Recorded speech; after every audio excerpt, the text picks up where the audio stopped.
Brandon Beane with a spicy radio interview, and we still got the draft to talk about this week on the Wandering Buffalo podcast. Get your hands on stylish t-shirts, hoodies, and more at wearbuff.com. That's WEARBUF.com. And make sure to use the promo code TWB at checkout for 20% off your first order. Stay Buffalo proud with Wear Buff. You're now listening to the Wandering Buffalo podcast with your host, Justin Goddard.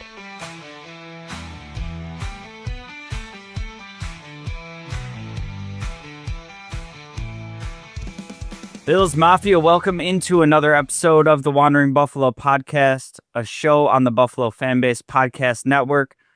My name is Justin, and I am your host as always. And today the plan is to start talking about the draft. And as I was getting ready to, put all my work together to do this episode, I'm sure most of you have seen it by now. If you're a big enough Bills fan that you've made your way to this show, then I'm sure that you've by now seen Brandon Beane's interview with WGR 550, and just something that we gotta touch on a little bit. A pretty spicy interview, pretty hot. And my first thought hearing this was like, oh, the draft just ended, and here's a little taste of the types of things that we're going to get to talk about all off season.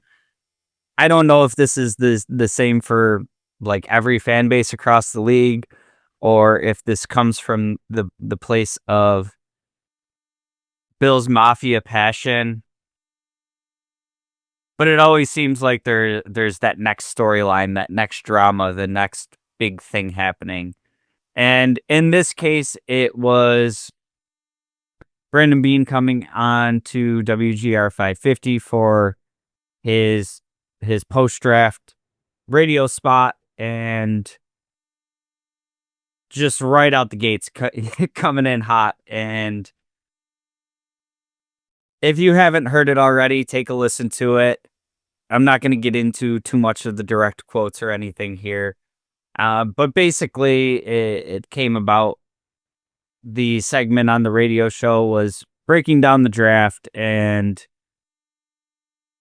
talking about how they wished a receiver was taken. And Brandon Beane starts off his interview, just talking about them bitching about wide receiver. Sounds like 2018 when people wanted Rosen and didn't like Allen. Yada, yada. But the meat and the potatoes was, should the Bills have taken a receiver? And Brandon Beane kind of defending his stance on why one wasn't taken until later. And for this portion of the show, it might sound like I'm talking out of both sides of my mouth here, and maybe I am. I kind of see both sides to this. I don't have criticisms per se with either side. I think things could have gone a little bit differently. But starting out with Brandon Beane. So as, a guy that does a podcast, as a guy who in my normal life has certain levels of professionalism and such that I'm expected to meet, I do think to a certain extent that this is a bad look for Brandon Beane, of kind of like not being able to take criticisms in stride and feeling the need to defend himself, and not only getting worked up about somebody's opinion, but also like to the point of you're kind of cussing them out on their own show. And I worked in restaurants for a very long time. And this is something this is the issue that I have with Brandon Beane in this circumstance. And we'll get to my fan perspective after this. But he's coming into their job, right? And they're not really necessarily allowed to match his energy because of professional standards that they have to be held to, that they could be punished for. And I never really like when there's that power imbalance where one person feels like they can say whatever they want and you're doing it to me at my job, so I just have to kind of roll with the punches. So from that perspective, I think it's a bad look for Beane. I think to a certain extent, kind of makes him feel like he's got thin skin. I will say that he's been around for years and I've never really seen anything like this. So a little one-off I'm fine with. Also, by the time we get to football games being played, we're all going to forget this ever happened. But it's where we're at right now. From my fan side perspective of it, I kind of love it. All those things that I just said still being true, I think it's showing me like a certain level of juice and like urgency and frustration, and maybe it's exhibiting itself in the wrong way. But this team has had a ton of success since Beane and McDermott got here, and a ton of coming up short opportunities. And to be sitting here right after the draft, planning for the next season, it kind of feels like they're turning the page, but they're still a little bit hot from last season, and like they're ready to look forward, but there's that fire there. And I'm not saying that passion doesn't always exist. I'm not saying that, they're just always buttoned up behind closed doors. But as fans, we get to see what we get to see, and that's about it. And what we've seen is all very buttoned up, professional, like coach speak type stuff. And part of me wants to see that anger, that passion, that fire, knowing how close we've been for so long and coming up short, and just seeing that juice from the top. I like that as a fan. And I've seen a bunch of people on Twitter talking, like comparing this to the Sabres organization, and like the Sabres being terrible for so long, and there's just like none of this juice. There's nobody, coming out getting all pissed off. There's not people getting fired. There's not people cussing each other out. It's just kind of like meh. And it feels like loser mentality. And I guess to an extent you could say, getting emotional and popping off on a radio show could be loser mentality too. But like the dichotomy of the two situations, if I have to choose between the two, I'm taking the GM that's, passionate and fired up right now. As far as like the meat and the potatoes of where this conversation started, it was basically radio show hosts. They wanted to see an investment in receiver, and Brandon Beane kind of explaining why that didn't really happen this year until later in the draft. And this is again kind of a thing where I see both sides to it. On the one hand, like, yes, I would love for this team to get a high-end receiver to give to Josh Allen. I would love to see it on a rookie deal, so you're able to, have that cost-controlled option that's really producing. I think drafting skill positions, it's sexy, it's fun, it sells tickets, all of the things.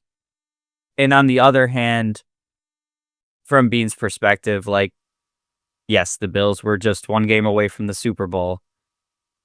The offense isn't what was, really costing them games last year. They had a prolific offense, the best scoring offense in Buffalo Bills history. And they did that without, one of these marquee guys. And I think both things can be true. And I wanted receiver investment in this draft, and it probably would have started somewhere around like round 4-ish. kind of look at the way the board shakes out and the people that they brought in for visit and the type of receiver that they wanted to get, it does seem like guys that they thought might be there were kind of going right before they were drafting. And maybe this is why Brandon Beane was a little fired up. Maybe he felt like he got finessed in the draft a bit, and touchy subject for him still. But on the other side of the coin, I'll be honest, my initial reactions to this draft, and none of this really matters until football starts being played anyways, but my initial reactions to this draft is this is in contention for my favorite draft from Brandon Beane in his tenure with the Bills. And I think we can look at how many playoff losses we've taken where we're talking about firing Sean McDermott, and it's because he's a defensive coach and the defense is what let us down. And I'm looking at the positions being took in this draft, and it's really trying to get the defensive line right, which is something he's been trying to do for years in different ways, and it hasn't gotten there. And I can understand wanting to give Josh Allen as many weapons as possible. I can also understand kind of a point of view of this guy was just the MVP. He did it last year when we said we weren't giving him any talent. And, you know, we're going to load up the defense because that's what's been letting us down in the playoffs. That being said, I also think that there is some context of recent drafts that do matter. And you go back to drafting James Cook for the offense in the second round and him being just an awesome player in this offense. You go back to Kincaid being a first round pick that you traded up for. You go to Coleman last year. And I do think there is a certain level coming out of this draft of a thought process that we've already made those high investments and we need those to shake out. And we talk about this all the time, like hope is not a plan. But for a guy like Kincaid, I look at he had a top 10 rookie tight end season all time. You know, last year was not the same season. It was a bit of a disappointment follow up from his rookie season. I think we can all agree on that. But to me, that was also, if you're rewatching the games, there's just something a little off with the timing and the chemistry with Allen. And I don't think a ton of the woes from Kincaid last year were completely on him. And you factor in dealing with injuries, and the big injury that he was dealing with ends up being a knee injury that he only sustained because he was overthrown on a ball from Josh Allen. Now, maybe he mistimed his route or something, and that was on him, and Allen put the ball where it was supposed to be. Maybe it's on Allen. But he was open for what should have been a walk-in touchdown, and he ends up having to lay out for a ball and injures his knee in the process. We'll see what happens next year. Very similar with Keon Coleman of, I know this isn't a lot of people's favorite receiver. It's not, the pick was not really my favorite receiver. But before the injury, he was really starting to look like he was developing and stacking some games together. And oh, okay, I see you, Keon. He gets injured, and he was never the same after that. Call it kind of maybe a rookie wall, maybe dealing with an injury at the pro level, and you know the way that it kind of sidelined their rookie year. A lot to figure out there still. But between these two guys, can't act like no talent has been given to Josh Allen. And I guess I'll kind of wrap it up here of, you know, hope not being a plan. I think that goes for this offense too. I think that just because you had the best scoring offense in franchise history last year doesn't mean you're going to have that again this year. It's very hard to have year-over-year sustainability in the NFL. All of the things that go into this, what kind of injury luck you can have. Another year with Brady as the offensive coordinator could help the team, but it could also give opposing teams another year of, being able to figure out what you're doing. We have, like I said, we're kind of hoping for a step from Coleman, from Kincaid. You're hoping that Josh Palmer is the player that you think he can be in this offense. You're hoping that Curtis Samuel is the guy that you thought you were signing and he can stay healthy, which is a huge if. But I think that in believing that,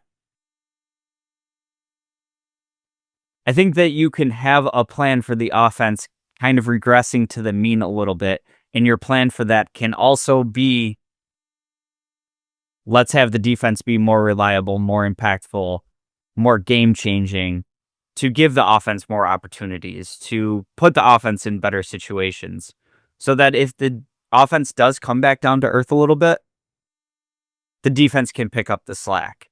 And I think it's less exciting for like draft day picks for big investments to like be trench play and all this.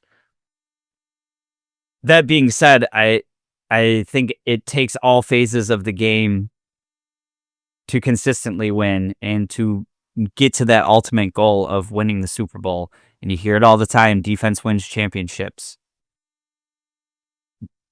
Going all the way back to the shootout with Kansas City in overtime, going to the 13 seconds game. These were games where Josh Allen and the offense, with whatever weapons were there at the time, left the field with the lead. And Patrick Mahomes comes back out, is able to march right down the field on this defense, and that's how we get eliminated from the playoffs. So, all that to say, I would love adding a high-end receiver to this team for Josh Allen. I also don't have an issue to an extent with it not being addressed through the draft. There is also the fact that we have until August, September before football games are being played, before rosters have to be set. We see like immediately as this radio show spot is happening, it gets announced that Elijah Moore is coming in for a visit. There's going to be other guys that shake out, through cut down days, through teams setting their rosters. And I mean, realistically, are you looking for a receiver that you add to be in the top 3?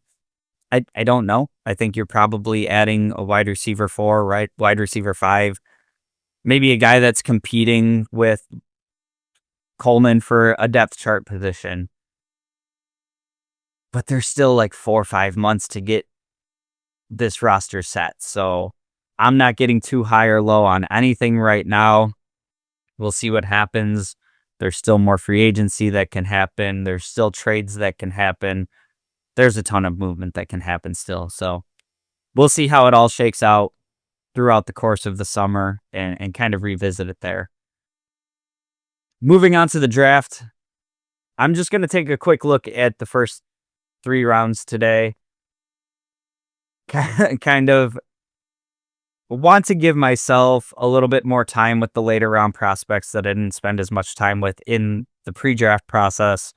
Also, this whole radio show thing coming up, feeling like that needed to be talked about. So we'll get into it. And the first pick in the draft ends up being pick 30. It's Max Hairston out of Kentucky. Comes in 5'11", 183. I have heard that he's kind of up to like 190 now. We'll see where that shakes out. But a guy that runs a 4.28 40. And this is a player that I don't know necessarily would have been my pick, but fills a position in a way that I was hoping that they did. And it's a guy that adds speed and athleticism to the back end of this defense, something that I've kind of been wanting to see for years. And I've talked about it a ton with the safety position, not as much at the cornerback position, but kind of this scheme that McDermott and Babbage have been running, being so much about being able to do your job within the defense and that being able to make up for not having like supreme athletes and, the scheme being more important than the players. And I've wanted to see the marriage of, okay, we can have that scheme, but let's also have elite athletes running that scheme, that when the scheme breaks down a little bit, you have the athleticism to make up for it. And I think that's what you're getting in Hairston. And one of the big conversations with him is around his, is he a great tackler? And I guess we'll see what it looks like at the NFL. The important thing for me and what I think matters most in this scheme in the NFL is that he is a ready, willing, excited tackler, from everything that I've seen watching his tape. And what I don't love seeing as from a boundary corner is the business decision type guys of like, somebody else will make that tackle. I got to be out here. I don't want to get hurt. And for his eagerness to stick his head in there and make these tackles, you do want to see a little bit more weight. So I'm glad to see that, he's already got a bit more weight on there. And as far as the pick itself, I was very vocal about, my priority being defensive tackle, and I wanted that to be the first position taken, with the caveat of depending on how the board shakes out. And in this situation, could you have done some trade up options? Sure. But there's a lot of needs that had to be addressed. Kenneth Grant was my dream prospect. He went at 13 to Miami. You weren't reasonably getting up that high, and I don't think you really could have predicted that he was going that high. You saw Derek Carman go. You saw Walter Nolan go. And, all of a sudden, these guys that were my first round targets were gone. And that's okay. We had major needs, and you can address them in different ways. This is kind of why I love doing the mock draft so much. Not for like so much trying to be predictive, but seeing different avenues of, okay, if the run happens on defensive tackle, what's the plan, and where can you get defensive tackle later in the draft if you have to go corner first. So overall, I'm pleased with Max Hairston. The first thing that pops off the page to me, seeing him get drafted, is just like this big, vibrant personality. Think you can see a lot of parallels between him and Trey White. I think it's going to be awesome seeing them work together in the building. Trey White will definitely the type of personality that would be willing to mentor a young guy. So I think there's a lot of good going on there. In the second round, the Bills do a trade up. They use 56 and 62 to get up for TJ Sanders. Oh, last thing on Max Hairston, also a very young player, 21 years old.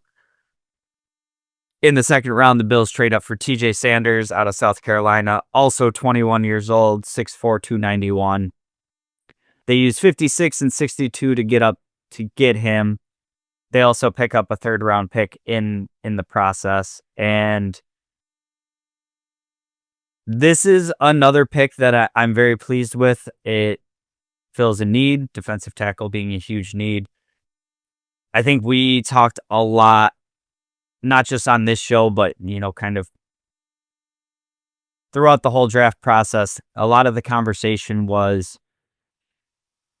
kind of that one tech space eater. And I think Brandon Beane just kind of showed with this pick what he values out of a D tackle. And I think with this pick, he's saying, like, yeah, Space Eater is great, but it's a passing league. We want a guy that can get after the quarterback. And, seeing historically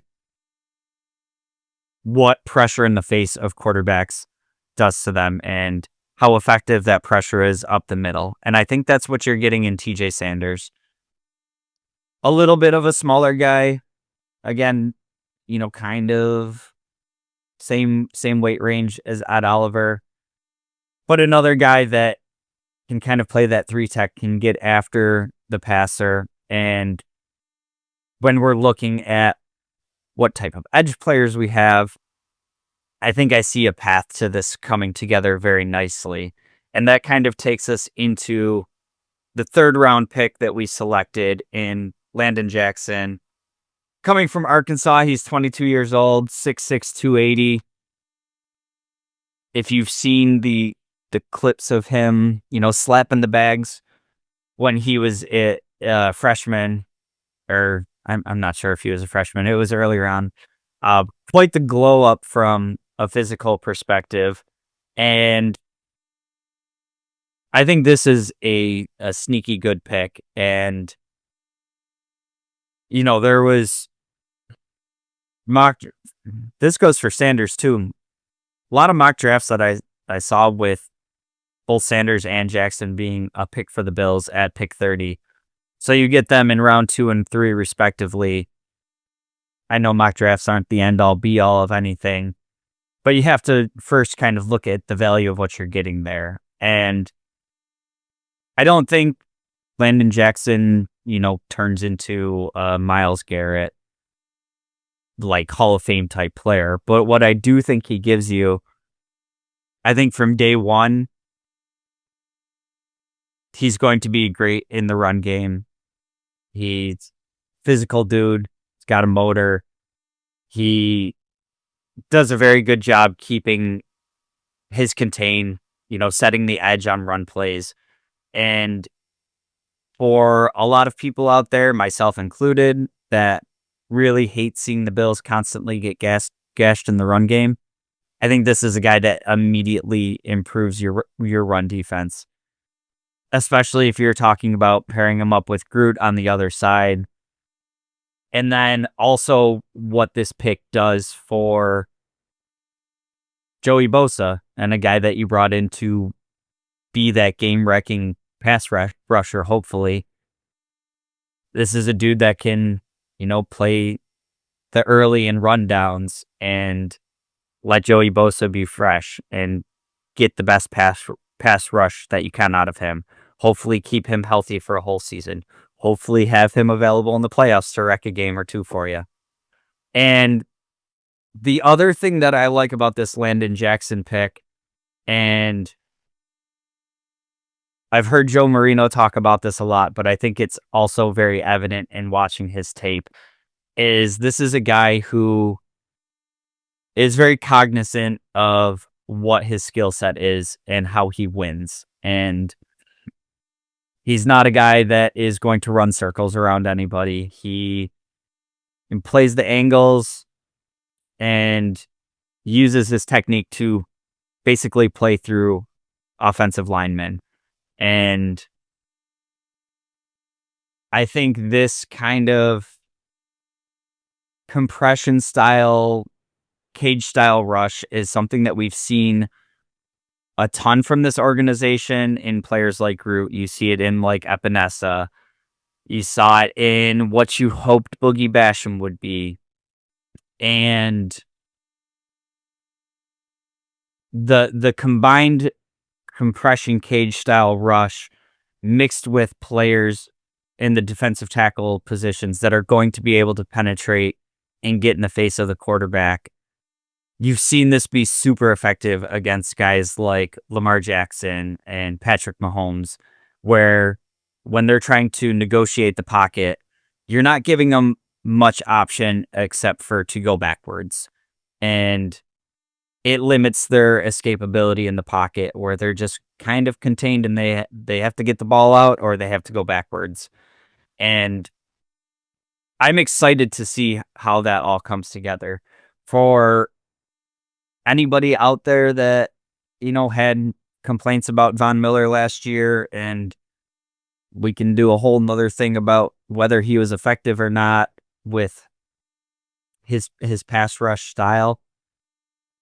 If you were frustrated with seeing the plays where Von Miller is kind of just running past the quarterback and they're able to step up in the pocket, that's not the type of pass rush you're going to see from Landon Jackson. He's playing through contact. He's using his hands to work through that tackle instead of trying to athletically get around them. And I think there's room for both types of players.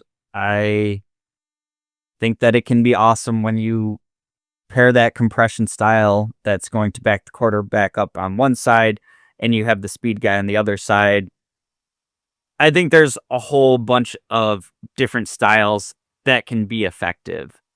For me, on a snap-to-snap basis, I think you can have more consistency and I guess a more discipline, for lack of a different word, pass rush plan when you have two guys on each side that are going to be good at compressing that pocket. We've seen Ed Oliver be effective rushing through the middle. You're adding another guy who you hope can be effective rushing through the middle. And for me, it's all projection right now, right? You hope that these guys being higher draft investments, that you can kind of pencil them in and what you expect. But we all know the draft never works out that way. You have to see the football be played. But as much as there's names and types and different things like that that I may have done differently than Beane, I at least see the vision. I can understand what the plan is. And for those first three picks, I love the way that they attacked what my three biggest positions of need were. I think it attacked them with people that you can see a path to being long-term meaningful starters on this team. And I think it kind of got the job done for the must-haves early, which left the second half of the draft open to add guys that you think can impact in different ways. And really for, rounds 4 through 7, you're looking for depth. You're looking for special teams contributions. You're looking for future starters. I know we want every pick to be a stud home run pick, but it's just not the reality of how the draft works. You're hoping to find some outliers that end up being awesome for you. And we'll get into this on next week's episode on how I think Beane was able to accomplish that in the second half of the draft. But I think the important thing for me is those first 3 rounds, there is an immediate path to these guys coming in, being able to get playing time and being able to make an impact with that playing time. And that is huge for me in all of the conversations that we have about needing rookies that can make an impact and this team not wanting to play rookies and all of those conversations. I think these 3 players are going to get meaningful reps. I think they're going to get them early. I think they're going to get them often. And we can kind of put some of those narratives to bed. I want to thank you for tuning into this week's episode. Like I said, next week, we'll be diving into the second half of the draft. But in the meantime, we'll see what kind of other drama happens with the Bills. Maybe something else we'll have to talk about, conversations being had. But like I said, tune in next week. We'll be breaking down the second half of the draft. Make sure you like, share, subscribe, tell a friend about the show if you're enjoying it. Appreciate you doing all those things for us. Until then, and as always, go Bills. See you next week.